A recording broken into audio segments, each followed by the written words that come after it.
Hey everybody, it's 10 a.m. on a Saturday morning, and you're listening to Chopping It Up on Crazy Country 105.9. Today is a fun one. If you thought Adam Firestone was a tough get, this is the hardest one in the world to get. This is the man, the myth, the legend, Mark Herthel. How are you doing, Mark? Morning, Keith. Thanks for having me. I don't think I've ever been on a radio show before. Well, now, hey, for one, this is one of those things where once you do it, then it gets pretty easy pretty quick. So how have you been? I've been great. Great. Yeah. So I wanted to talk to you about a couple of things. One, we've been friends for like 25 years now, which is terrifying.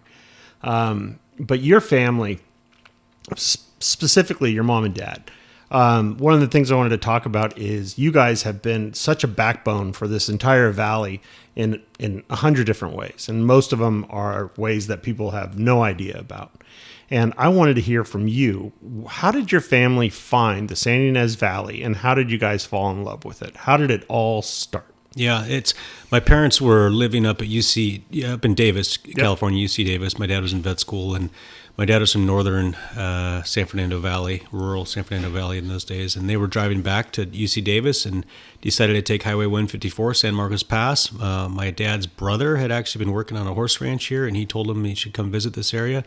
So instead of going right around the valley like they had for years on Highway 101, which was a little tiny road in those days, they took 154 and immediately fell in love with this valley and said this is where we need to live and build a veterinary hospital. So what year was that? That was 1969. So 1969, they came over the pass, pulled into Los Olivos, went into E. David Davis's real estate office right there on the corner. Really? And asked what properties were available. There was 6 acres for sale. Owned by the Campbell family, and they put in an offer that day for $18,000 for 6 acres. That's where the hospital is today, and really, and that's how it happened. And they were still up at Davis for another couple years as my dad was finishing his internship, and so they would come down on the weekends and clear the land, and but they were immediately in love the day they drove through the valley. So there's the little house right across from the Episcopal Church. And it's got a tree on it. And I was talking to your dad years and years ago, and he said, "Oh, I used to perform surgeries on horses underneath that tree." Is that an actual story? Yeah. So in those days, my dad was at UC Davis when they figured out how to do the first successful colic surgery, so an abdominal surgery in a horse. Before that, you couldn't do colic surgery successful. They actually did 29 of them at UC Davis before the first horse survived. And so. They had bare land, which was the future home of Alamo Pintado, but it took several years to design and build that. So they rented a little house in downtown, which is where Tony Vickers, the farrier, lives today, and Mimi. And they used to do surgeries on the front lawn. So if a horse needed a colic surgery in those days in California or anywhere on the West Coast, Western United States, actually, it either went to UC Davis or it went to our front lawn there in downtown Los Olivos. That is absolutely amazing. Yeah, and there was not a shrub in those days, so people would literally drive by and see a horse have an abdominal surgery. That's unbelievable. Yeah. So your dad and mom, which I always think of as a team. They were a team. Yeah. Absolute team. Yeah. Where one was, the other one was. Yeah. They came here, and there was really nothing here specifically, right? Because like we had Adam Firestone, we were talking about 50 years ago with his family and his grandfather and his dad coming here and establishing, Santa Barbara County AVA and a bunch of other stuff with wine. But at that time, other than just loving the way that this place looks and feels, it kind of like you guys were building what I consider the greatest large animal veterinary center in the United States in the middle of nowhere. Well, there were a lot of horses. There were a lot of horse farms, a lot of thoroughbred farms, a lot of Arabian farms, and some large farms. And so that was kind of the currency of the valley at that point. Yeah, that was before wine, and it was horses. And there were veterinarians here. There was several equine veterinarians. Bob Shaw, I believe, was here then. Bill Stevenson was here. He was here right around the time my parents came, but we were the first ones to build a hospital, and the hospital, the full service hospital, was my parents' dream, and that was very unique to there weren't full service equine hospitals in California. There were some in Kentucky, and but that was unique, and so that was their dream, was to build it and where a horse could come and it could have anything that ever needed to be done to take care of that horse, we could do, and that was the dream. So while we're talking about Alamo Pintado Equine Clinic, a few of the things that, when I think of your dad and mom and that facility, your dad was doing, like when you said they were on the first group of people that were performing the first colic surgeries, which was kind of revolutionary at the time. And I think that word revolutionary really describes what the Alamo Pintado Equine Clinic really is, because walking around with your dad, you guys made the very first aqua treadmill for a horse. Yeah. Right? Yeah. A hyperbaric chambers for horses. Even talking about how he would be performing surgery on, say, a broken leg of a horse, and he put a shop and a mill and a lathe in, and he was cutting on site, like literally running to another building to cut implements that he was going to put into a horse. He was. It's like a mad scientist. He was a passionate, a loving veterinarian meets engineer, meets mad scientist, meets just the greatest human being you could ever imagine. I know. All in one, and so determined to solve problems that if there weren't solutions, he would figure out a solution. And so the list of firsts at Alamo Pintado Let's hear 'em. is Let's hear 'em. Well, it's long. It's first colostomy in a mare. First, they actually Way to developed, lead with that, by the way. Yeah, well, sorry, that was in the 70s. They first to do large colon resection, where you actually take part of the colon out. First artificial leg. They made a prosthetic leg. First place to use stem cells in an animal. That was in the mid 1990s. Yeah. And then things like developing custom implants. The orthopedic implants is what you were referring to. He custom fabricated them, all the horses on the surgery table. To a lot of imaging modalities. First to have a high field MRI, or first to have a bone scan, nuclear scintigraphy. They weren't doing it to be the first. They were doing it because it needed to be done. And so that's been the spirit there since the beginning, and it continues today through our team.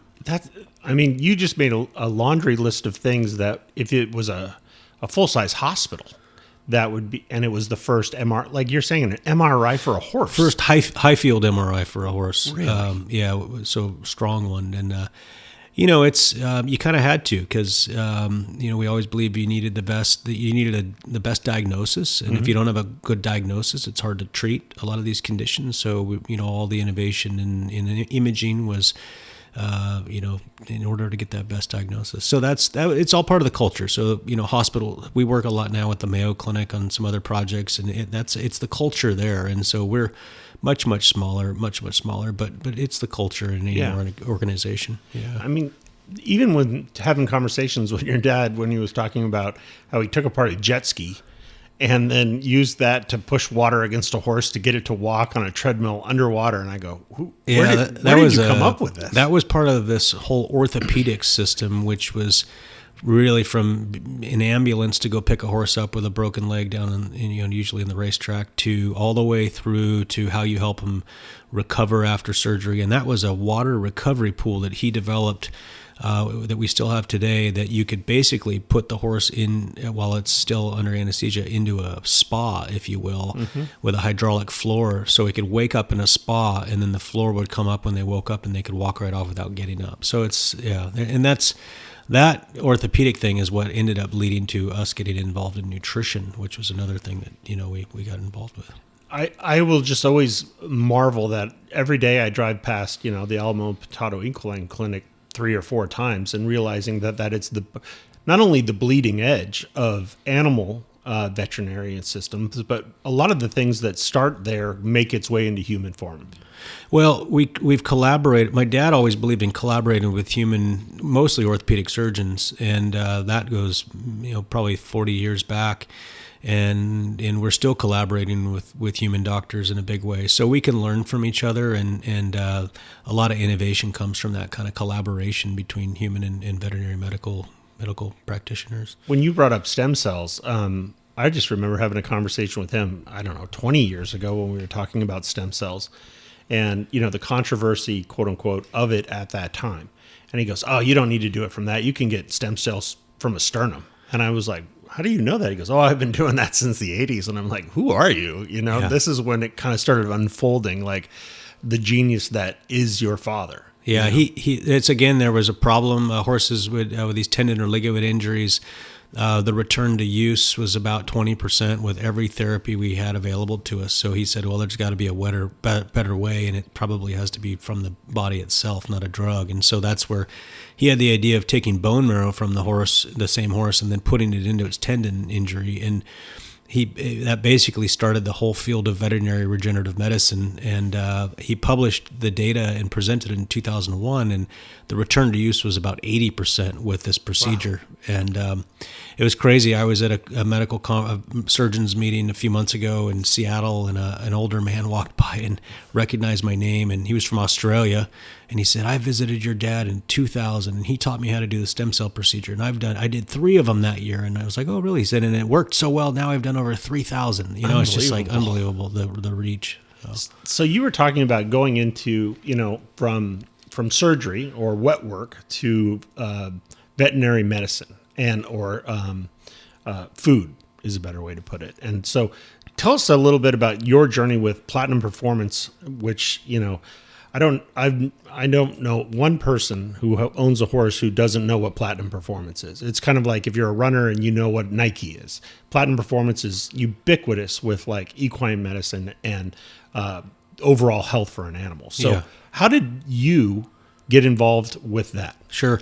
So it was part of this orthopedics focus that my dad had, and on the tail end of it, after he figured out how do you fix a broken leg and everything, it's how do you help him heal better. And so he got very into nutrition and went mad scientist into nutrition. And He's unstoppable, man. It was a couple of years of intensity, and I had just gone to college at Cal Poly. I was studying actually food science and agricultural business, and I was dairy science. And an A+ student, of course. Yeah, barely made it through the freshman year. That's probably as nicely as I could put it. But I came home, and my dad was mad scientist figuring out this nutrition. And then one of my roommates wanted to do a class project on it, and I was like, wow, this could be a business. And so my dad was making it himself actually in the building near the clinic, or in the other end of the building. He made those titanium implants for orthopedics. It was like Doug's shop. And after enough time watching what he was doing, I kind of jumped in. He had team members at the clinic that were taking orders for it and were making the product. And I jumped in and just started helping out. And then, we just kept going and started hiring fellow students from Cal Poly, and started building out the organization from the original, and grew it, ran it for 20 something years. But I will tell you that you recently had Adam Firestone on, and when I graduated high school, I was at a birthday party. I think it was maybe Adam's birthday party, and the brewery was just starting. We talked about this. I told him you're keep going. And I think what it was is my dad wanted to get me a job because I had a girlfriend, and I don't think he wanted me to spend the whole summer with this girlfriend. And so I ended up getting a job at Firestone Brewery. So my first, and it was at Area 51. My first, I think I was employee number 3 at Firestone Brewery. 3. We guessed 2. So it was 2 or 2 or 3. Yeah, if you don't count the founders as one. Well, and the late and great Miguel Ibarra had gone to Mexico for the summer, and so I technically was his replacement, which was not a good deal for the Firestone Brewery. But they gave me a job. And I got to do everything because there was only a few of us, and I screwed up an entire batch of DBA. They had to fix that, but working there really taught me a lot about I fell in love with making a product. I literally fell in love with the ability that you can make a food, you can make a product, and you can sell it. And, so I did everything there, bottling, cleaning. I think I lost like 10 pounds the first day because I was sweating it out in the mash tun, when you're cleaning the kettles in the mash tun. So that was actually very formative to me in my business career, my short one. And I don't remember that summer other than being there. I think it was 6 a.m. to 6 p.m. and I would come home and go right to bed and never, I don't think I even saw the girlfriend the whole summer. Well, it worked. Your dad was right. He was right. He was always right. So Platinum, I was a student at Cal Poly, started bringing on other students. My future wife, Erica, she was a nutrition major. And so most weekends we were out at a trade show somewhere, a horse show, I couldn't wait to graduate because I'd been running it for 2 or 3 years. I took I think it was the 6-year Cal Poly bachelor's program. But I was running this company at least the last three or 4 years of those, 3.5 probably. So that's how it got going, and we just kept focused on what we did and built an amazing team. And the little company that started in a garage in Los Olivos, is now, I sold the company in 2019, but it's now, it's the nutrition division of the largest animal health company in the world. It's doing amazing. My whole team is still there, and those are amazing people that have carried it on. And it's right there in Little Buellton. So. These are the success stories, I think, that are very important for everybody. And by the way, we're listening to Mark Herthel as the guest on Crazy Country on 105.9. I'm supposed to do that every 15 minutes. I think it's important for people that live in the Santa Ynez Valley, especially young people, to hear that, you can build something from nothing here. The Firestones is a great example. All the wine companies that are here, restaurants, food, all of Solvang. Really, this whole entire area is entrepreneurial in nature, where if you have a great idea and you think you can do it, this is a pretty great place to start it, because you'll get not only a lot of talent that wants to work and live in this area, but it is very much a can-do attitude. And your family with, even Los Olivos or the entire Santa Ynez Valley and the support that you've given it, it's a real testament to your overall family. Well, I think this valley for many years, like I consider us like medium comers, right? Because there's families that have been here since the 1800s and early 1900s, and we came in the late 60s. So people have rivers named after them here. Yeah, and my parents moved in at a time when, like the Firestones, when there weren't a lot of new people that had moved in yet, and so it was still the old guard. It was still the old valley, that the families that have been here that built this area. And so there's a tremendous work ethic in the core of this valley, right? Nobody's coming to save you. No. And so I think that probably has some has an effect on businesses starting a business here. You can do anything if you really put your mind to it. So I think if we were in the big city, we probably wouldn't have had those companies. That's just my thinking. But so your companies and Alamo Pintado was kind of not only revolutionary with just if you go from veterinary medicine to equine health or health for animals. How much of that was like hand in hand working with your family, with your mom and dad? Oh, I mean, every day as a kid, I was at the clinic, and I mean, every day I was, either helping in the surgery room or, in the practice. So, I, quite frankly, I didn't see much else going on other than work until I got maybe until I met you. Yeah. You've had a lot more fun. Yeah, I have had more fun. But my parents worked extremely hard as to the staff, the doctors Absolutely. there, and it the practice is, I don't know, 54 years old now or so, and it's been open, hasn't closed for an hour in all those years. There's, no holiday or nothing that, closes down a full service veterinary hospital. And now your brother's there as well. Yeah. Troy and I, were 4.5 years apart. He's a foot taller and 4.5 years younger. Well, I like pointing out that's when Platinum Performance came involved in nutrition in your family. That is I've heard that a few times, that Troy got the Platinum and I probably got McDonald's or something. I still beat him in a quarterback contest. I feel pretty good about that. You did. He was a little sore about that. But Troy and I both grew up in it, and he decided to pursue veterinary medicine. My mom always told me to go get an MBA, and I thought I was an NBA. Yeah. And Troy followed in my dad's footsteps. Went to Cal Poly, went to vet school, did an internship in Texas, and then came back and has been at our practice, did a surgical residency at our practice. And so Troy is one of our 3 surgeons. We have 10 full-time veterinarians plus 6 interns, which are first-year veterinarians, and then Troy's one of the surgeons. So he and the team hold down the fort at the clinic, and they do a phenomenal job. And you brought up the interns. You guys have always had a pretty robust intern program. And so is that hospital a kind of a teaching hospital along with not just being an end result hospital, if you will? It feels like it's very much a teaching location. It is a teaching hospital. In 1984, Alamo Pintado established the first private practice veterinary internship. And so these are first-year veterinarians that just graduate, and they come spend a year with us. And over the years, we've had probably 180, 190 veterinarians spend a year with us. And it's quite an amazing group of people and network, and they're from all over the world. So 2 years ago, we had an intern from Italy, Germany, France, Spain, I think in California, maybe at the same time. This year and last year, she's done 2 internships. We have an intern from Spain whose dad did an internship with us in 1995 and whose aunt did an intern with us in 1997. That's unbelievable. So the first time we've had a second-generation intern. So you brought up the 80s, and one of the things I wanted to talk about was your father had a very unique distinction of being Ronald Reagan's veterinarian. Is that correct? Yeah. So what was it like, just to tell as many stories as you want, because I can listen to this for days. What was it like having Ronald Reagan, the sitting president of the United States, living at the top of the hill, who is a horseman, who loved to ride? I mean, if anybody has seen the movie Reagan, it's fantastic.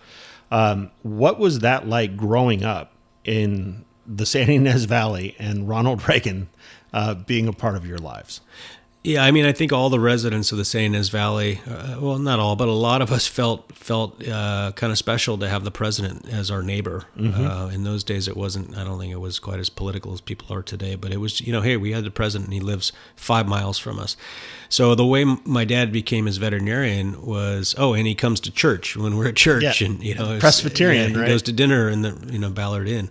Or Ballard store. In the basement. In the basement, yeah. That's pretty amazing. And the movie theater, which is no longer a movie theater, Yep. They built a private suite for him upstairs where he could look out and watch the movie while everybody was down below. He would know he's there. I've actually been in that room. Yeah, as kids, we'd go sit in there all the time, but I don't know how many times he used it, but it is pretty neat. But it's there. It's there. So my dad became his veterinarian because my dad in 1983 he mavericked in the Rancheros Vistadores, which is the men's riding group that's been here for over 90 years, and one of his maverick mates was a guy named John Barletta, who was a Secret Service agent, and Agent Barletta. And John became President Reagan's riding partner. He was the agent assigned to protect him while he was riding.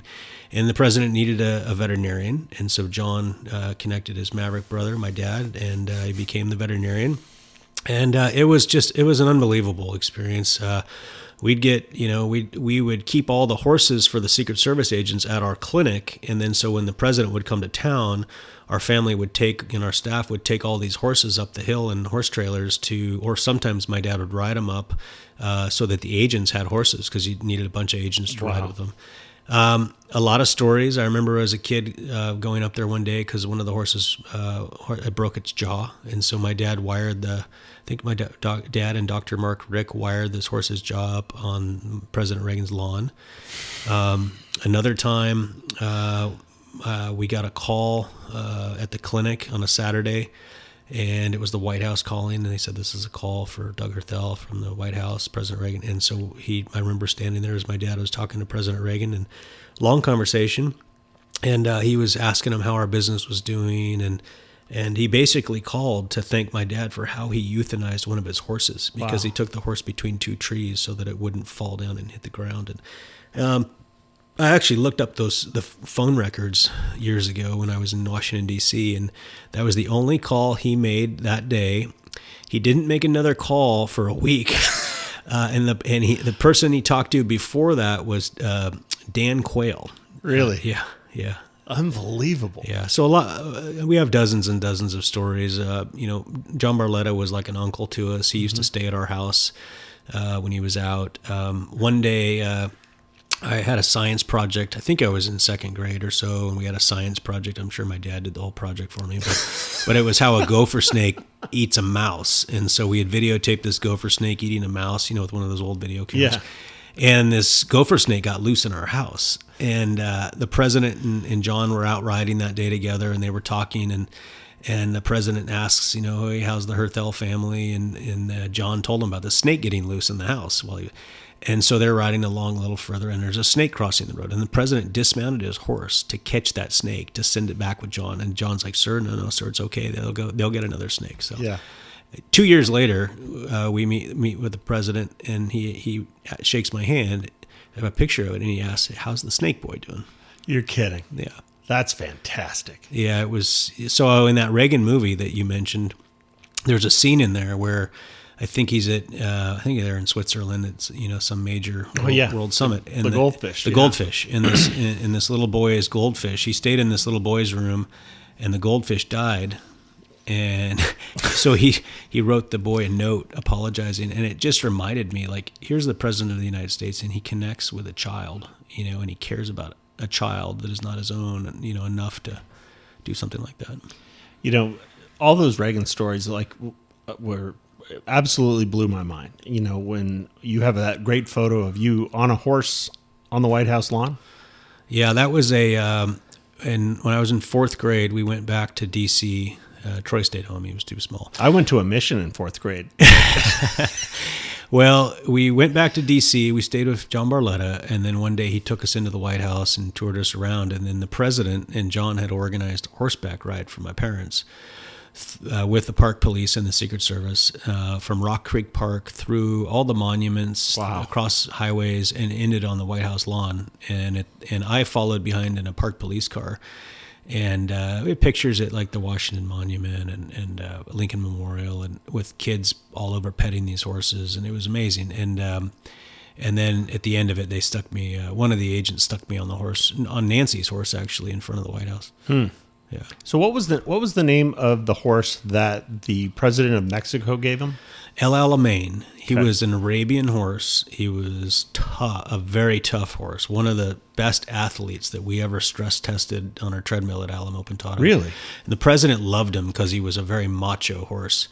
But he got a little too dangerous for him over the years. He got thrown from him a couple times. And so my dad actually had to find the president his last riding horse, which came off the Coahuilama Ranch. And the president named him Sergeant Murphy. He was an old quarter horse.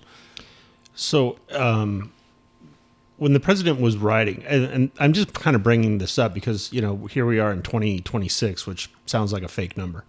The fact that, Ronald Reagan was living, like you said, 5 miles from here. And I've been up to the Reagan Ranch a few times. My daughter interned up there. Thank you very much. Yeah. Appreciate that. Yeah, Brielle, one of their best interns. One of their best interns. What a gold star kid. I mean, the fact that, my dad really admired Reagan and my grandfather did as well.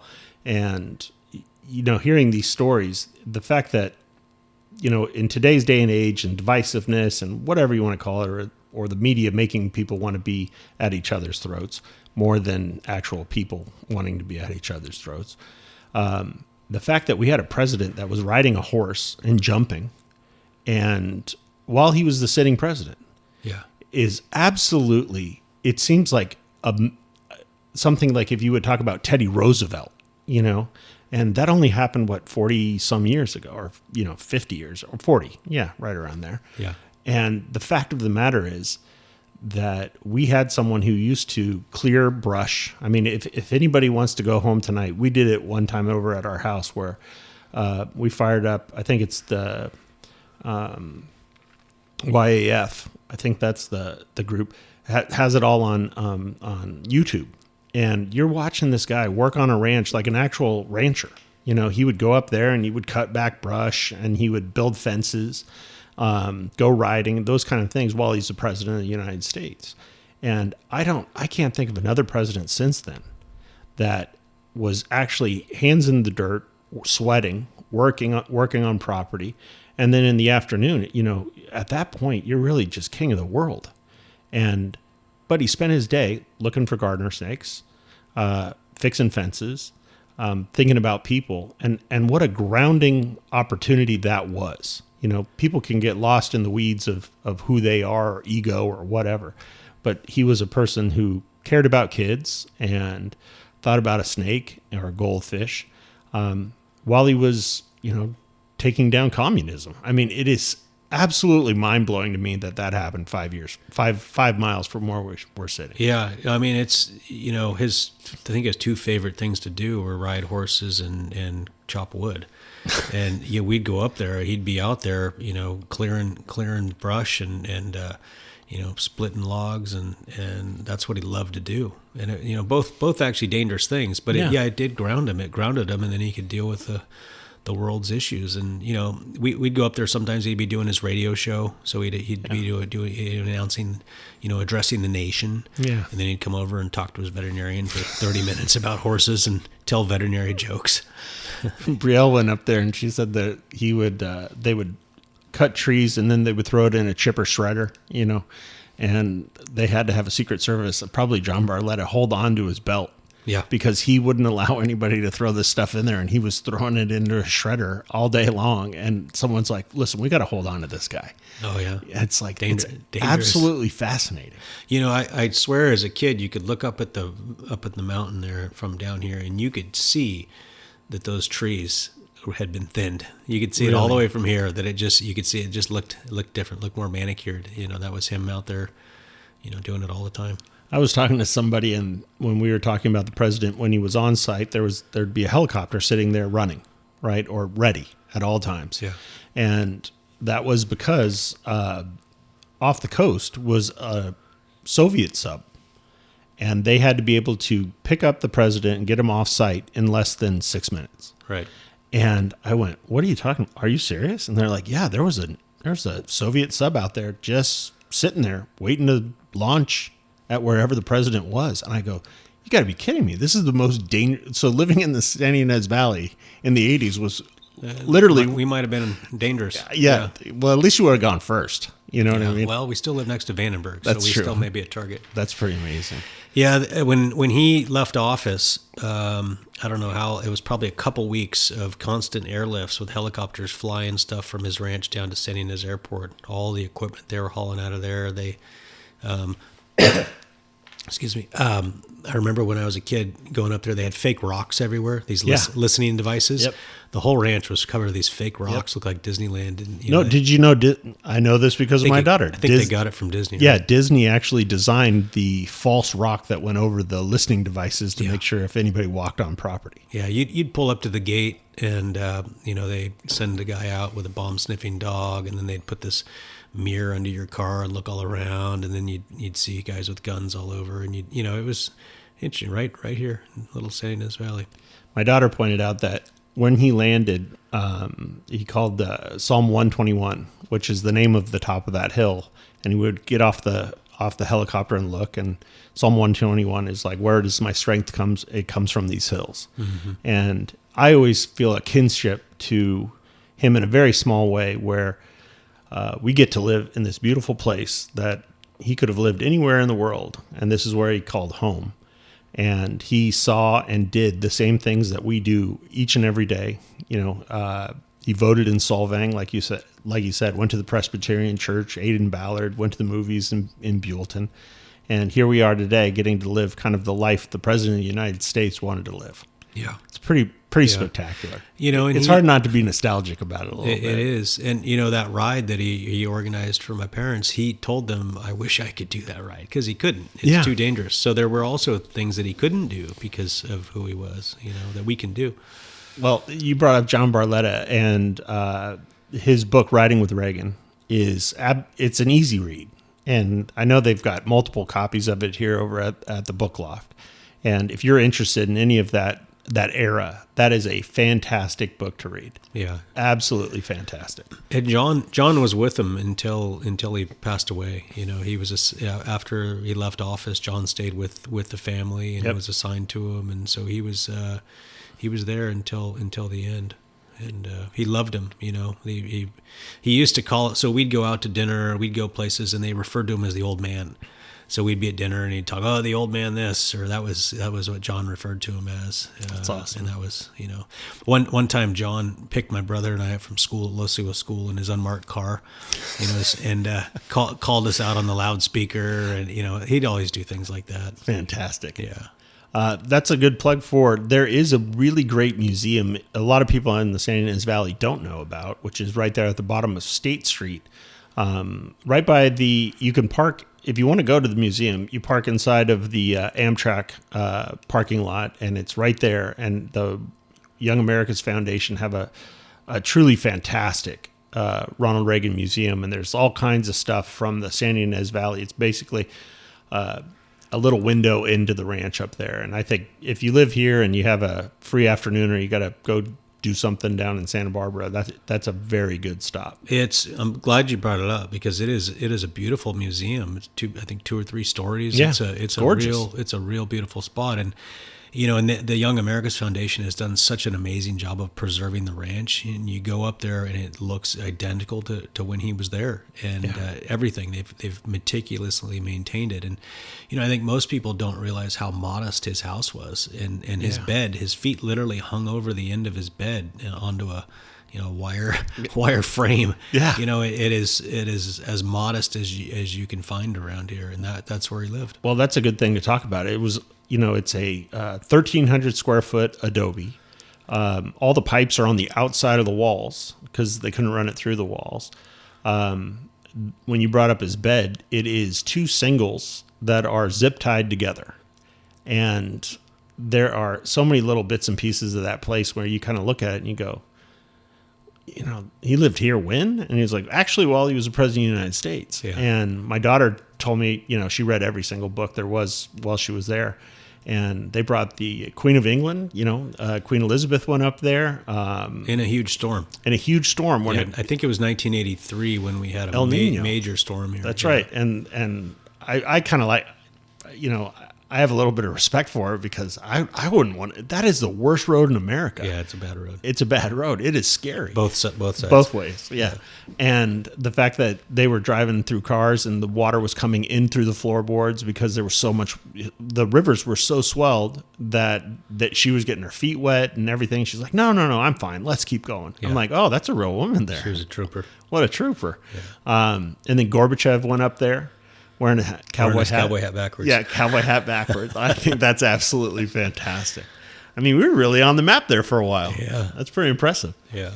Okay, so we talked about the Reagan years, talked a little bit about Platinum Performance, but I think I'd kind of like to go back to that a little bit.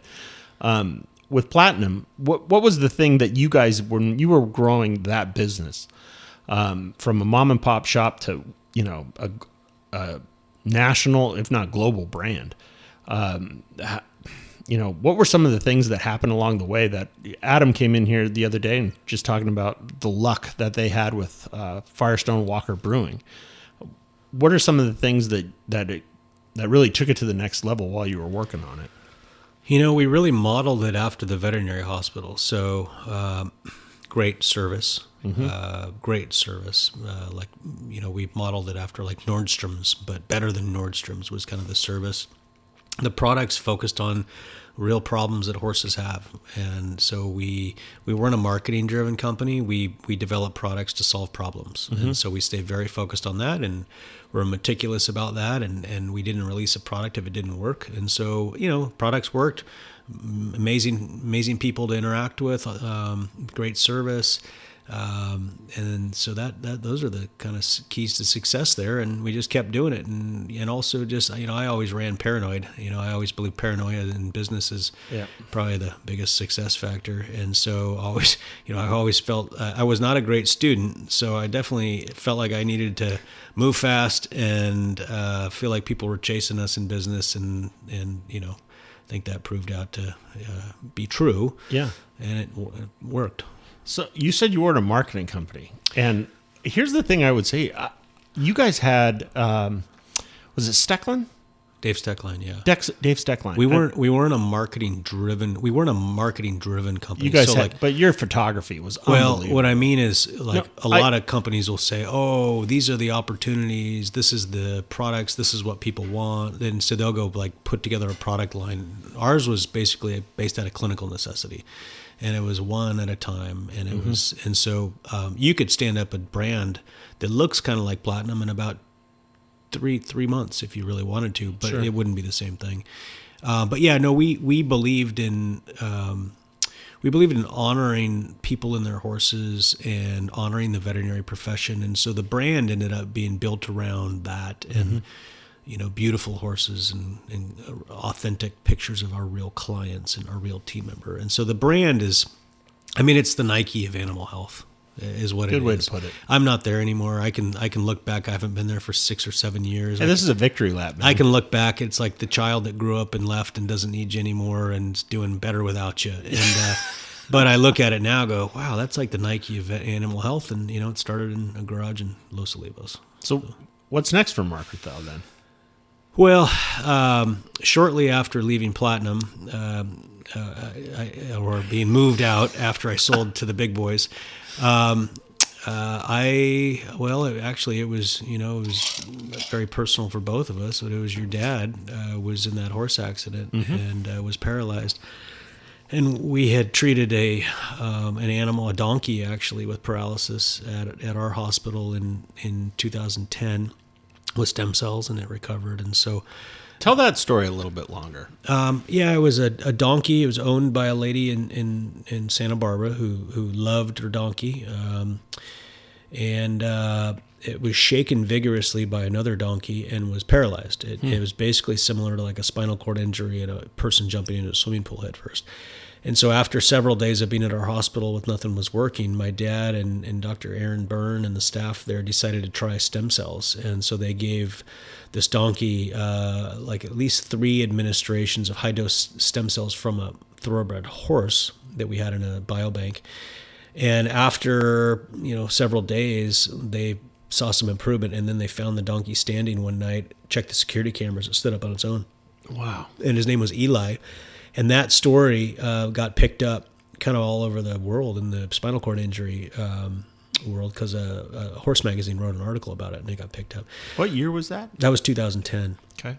Yeah. And so because of that donkey, when your dad was injured, I thought, well, maybe there's someone doing human trials with stem cells. And so I called a bunch of places. One of them was the Mayo Clinic in Minnesota, and talked to a neurosurgeon there that was doing a fat-derived stem cell trial for paralysis in people, and I connected him with you guys, and then your dad passed away. 2 weeks later, I got a phone call from someone with a Minnesota number, and it was this neurosurgeon calling me back, and he said, hey, we had talked to you a couple of weeks ago, and we saw your veterinary background.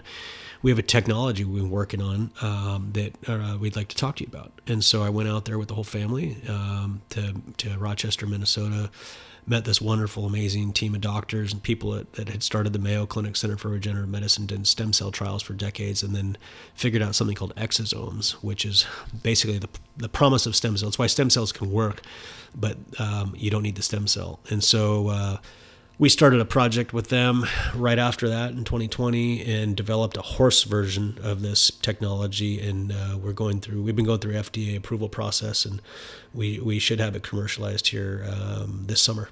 Exciting. Yeah. So it's the body's healing signal in a vial, basically. It's pretty remarkable. Lots of indications. The human biotech company that I'm part of, is treating wounds, non-healing wounds, and arthritis, and heart attack, and all kinds of conditions. It's really remarkable. So for someone who doesn't know very much about stem cells whatsoever, maybe they've heard about it on Rogan, or they've seen it on the news. What is the promise of stem cells, and why aren't we using them now in people? So there's been different generations of it, if you will. Early on, when my dad started using bone marrow, he thought it was full of growth factors and stem cells, which could improve healing, which turned out he was right. And so some people used to think that like you could put stem cells in an animal into like a joint or a human and it would regrow cartilage. Well, it doesn't really regrow cartilage. Really what it's doing is it's having kind of a paramedic effect, or it's having like more of a drug effect to improve the health of the cells in the area you're putting it. But stem cells, there's all kinds of issues with stem cells. It's expensive. There's a lot of issues with stem cells, with using stem cells, and it's illegal in the United States if it is not your own stem cells, and if it is not what they call minimally manipulated. Okay. So it has to go through a drug approval process in the United States if it is not your own cells or if it's gone through some process.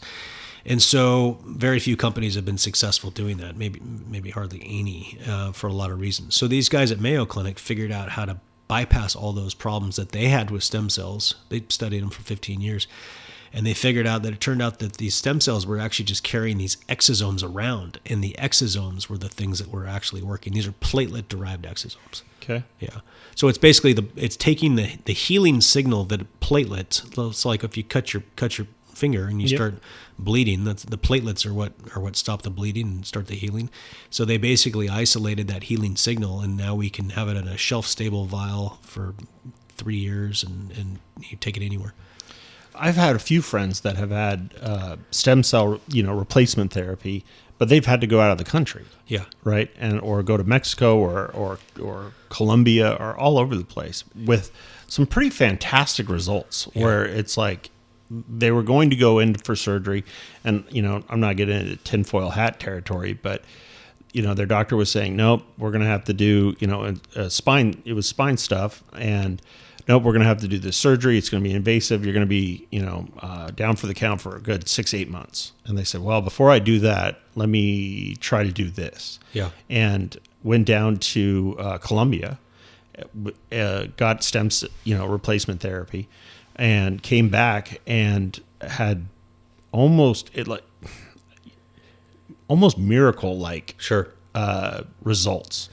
And I guess the question I'm asking is like, why are we in the United States hesitant, or we're usually so entrepreneurial, to run at things like this? Yeah. So what they're probably doing down there, they're probably culturing stem cells. So that's where they take your own stem cells, or they could take somebody else's stem cells and they grow them up and they multiply. They take a small concentration, turn into a lot. And that's what we did in horses at our clinic from 2010 to 2019. We grew stem cells into high doses, and it can be very effective. We had thousands of patients that we treated. That's pre-iPhone days. I mean, it's kind of a weird way to put that, but it's like when your dad was kind of bringing it up, it was such a bleeding edge thing that I was like, I have no idea really what this is.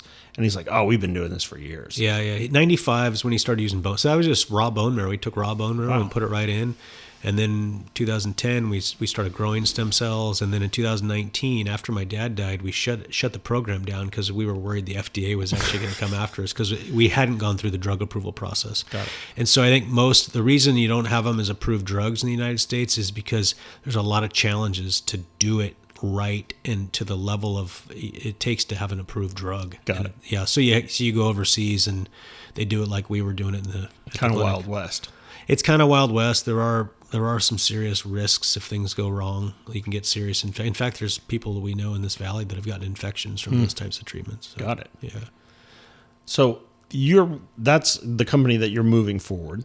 Anything else you want to talk about with that, or are we going to put a cap on that one? Well, that's it's called Rion Vet, and we're moving forward, and we're basically leveraging everything that they're doing at Mayo Clinic in human. Yeah. We're applying it to veterinary, and then we're providing really good data from real horses with real conditions back to them that helps inform their human efforts. So it's a very for me, my dad had Lewy body dementia, which, so after that experience, I really wanted to see, is there anything we can do that can help people? Mm-hmm. And so we figured, well, we can help people through helping animals and learning how things work. And so that's kind of, where we're headed. It is a real beautiful full circle moment, in all honesty, because it's like your parents, are pillars of this community. Yeah. And I got to see them up close firsthand, and it's really impressive to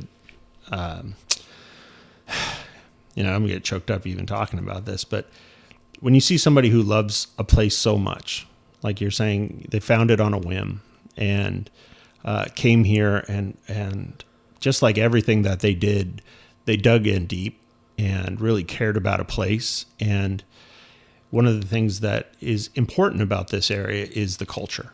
And when you have a culture of community and you have a culture of people who really care about a place that they live, it is infectious.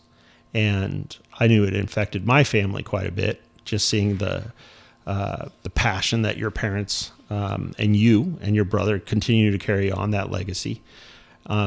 It's a very rare thing to see someone like your mom and like your dad who pushed the ball forward in such a huge way. I mean, if you would have just said, "Oh, my dad was one of the first people that did a colic surgery," and that was the end of the story, that'd still be really impressive. But when you start compounding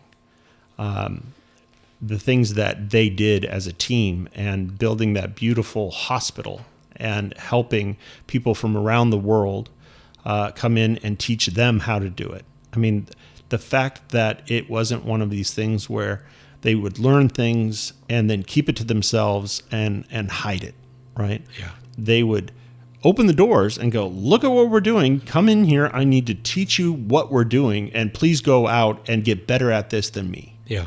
And that's a very rare thing in this world. And I very much respect, your parents and your family for all the things that you guys have not only done for the Santa Ynez Valley and Los Olivos and everything in particular, but it is a real example to anybody. Well, they love the area so much. My dad, I mentioned he grew up in northern San Fernando Valley. He grew up in Hidden Hills, which Hidden Hills now is where, like, I think the Kardashians live, right. And I think actually one of your future guests, Sean Cassidy, moved from. That's right. The fancy folks like Sean. Just teasing Sean, but no. But my dad grew up there when it was rural, and very rural, and he watched the San Fernando Valley grow up to his fence very fast. And so he was always concerned that this valley could be ruined very quickly by that kind of, growth. And so he always knew that zoning was very important and that zoning is only a couple of votes away, a couple of supervisor votes away from changing. So they were very focused on trying to preserve the rural character of this valley, and they loved it. They just loved it so much. And, my brother and I grew up in that, and we love it, and so that's kind of where it came from. And you got to take care of what you love. Yep. And as you know, this valley, it doesn't have tons of government services, right? It's residents taking care of their property, and it's, dump the trash, change the flag. Yeah, and we kind of exactly, we prefer it that way. Yeah. And so people got to take care of it and do things. And generations before us built, ball fields that we grew up playing on, and that's just kind of the way it is around here.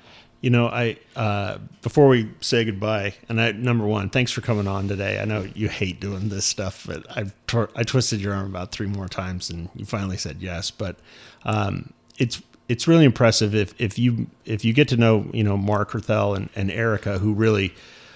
You guys, your partnership really embodies that same kind of beautiful partnership that your parents had. And seeing Ryder and Kendall running around, but Ryder in particular, Doug Jr. Doug Jr. Yeah. I mean, it is an impressive thing to see. Every time I see him, I smile and I laugh because an unstoppable force of creativity. And when he builds the robots that eventually take over the world, I want him to recognize my face. And so I'm always nice to Ryder, You saw that in him earlier than I did. Now I know what you mean. Oh, yeah. He's one of the greatest kids. How's his wood business going? We have a delivery to do as soon as I get done here to Gandolfo's Market. So if you get a tri-tip sandwich at Gandolfo's, that's Ryder's wood.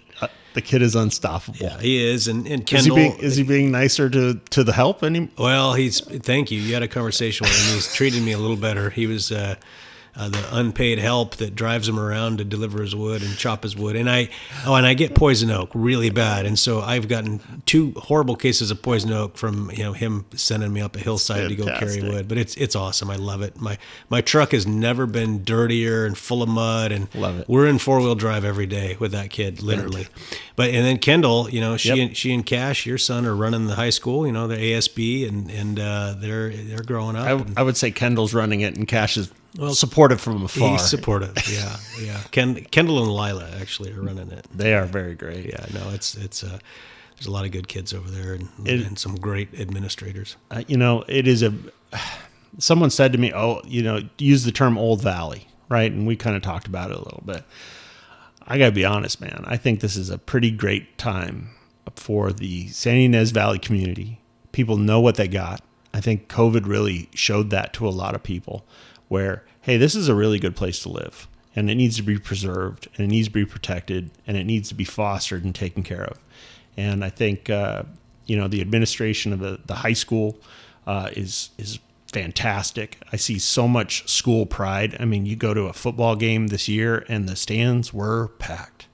That just brings a warm, glow to my heart, seeing how many people are coming out to, like Day in the Country or the Christmas in Los Olivos or here in Solvang.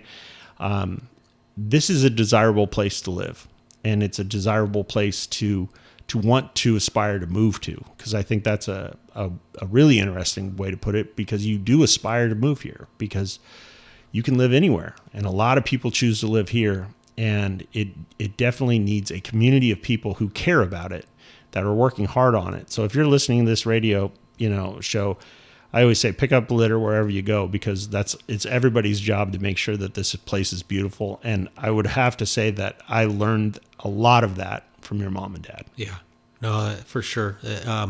Los Olivos, right? You maintain the flag, and we maintain the base of the flag and the park there, and it's that's Los Olivos. But actually, you just brought something up. It reminded me that I'm going to give you a new job. Oh, geez. Yep. And what it is we've had so many people move in and buy second homes, or that there's actually a shortage of places for a lot of people that grew up here to live these days. Yep. And I just got a call from someone the other day, and we both know a friend as well.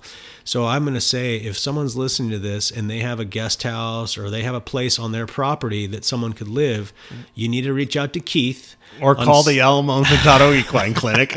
Either one, and let people know, because there are some really good people that grew up here and that are having a hard time finding a place to live in this area. There shouldn't be an open guest house in this valley. There shouldn't. No, they can look after your property. Or so, Keith, I think that's very, very important. You and I both know a handful of people. Absolutely. Yeah. I'm easy to find. Just call Saarloos and Sons, or if you're on Instagram, just hit me up on Instagram. We'll put you in touch with the right people. Yeah. Hey, I just want to say thank you again. Thank you to you and your family for all that you guys have done. I'm so excited about the future for what you're doing, because I think, man, if somebody's going to lead the charge, you have learned how to lead a charge, and you're going to do a great job, man. Well, one day at a time, but hey, thank you for everything you do, and this is awesome. I'm going to start listening to this radio show, and you're doing a great job here, and your positive thing you've been doing on social media. Oh yeah, you like that? I'm now on the Instagram, and that's one of my favorite things in the world. I'm now on the internet, and I see what you post all the time, and the latest thing you've been doing with the positivity. That's amazing. It's awesome. It's needed. We got to rebuild society. We just really do. And I think it's a really easy way to do it is wave to people. Let's just say it right here. If you're driving around the Santa Ynez Valley, wave to every single car that passes you. You never know who's in the car, but they're definitely going to wave back. Yeah. And that's one of the greatest parts about living in this valley. This radio station, 105.9 Crazy Country, is one of the last independent radio stations in California. And I think that is something that we need to protect. That's something we need to foster. So, leave it on the radio station, and not only that, support all of the people on the commercials. I mean, for sure. Spend your money in the hood. That's the best thing you can possibly do for the Santa Ynez Valley. For sure, 100%. And I do. You mentioned my wife. I do. You and I both have wives that are far better than we are. Way better. And my wife Erica, she moved here right after college when we graduated college, and she was kind of from the city, and she's been such an important part of all of our businesses. Platinum, and she's helping now with the new one, raised our kids, and so I know where I you'd just be I just without want to her. give I just want to give a shout out to my wife, because Smart man. She is the brains behind a lot of the operation. So As they say, behind every great man, or in front of every good man, is a greater woman that man is trying to keep up with. Right. And I think that's something you and I definitely have in common. I recognize other men who have outkicked their coverage. Yeah, well done. You had one on the other day. You're going to have one on here pretty soon. Pretty soon, that's right. Yeah. So everybody, this has been Chopping It Up. You've been listening to Mark Herthel on Crazy Country 105.9. Go out and support the sponsors of this radio station. Spend your money in the hood. Pick up your litter. And follow me on Instagram. It's at Saarloos and Sons. S is in Sam, AARLOOSANDSONS. I've never done that, and that sounds pretty good. So back to your regularly scheduled programming here on Crazy Country 105.9.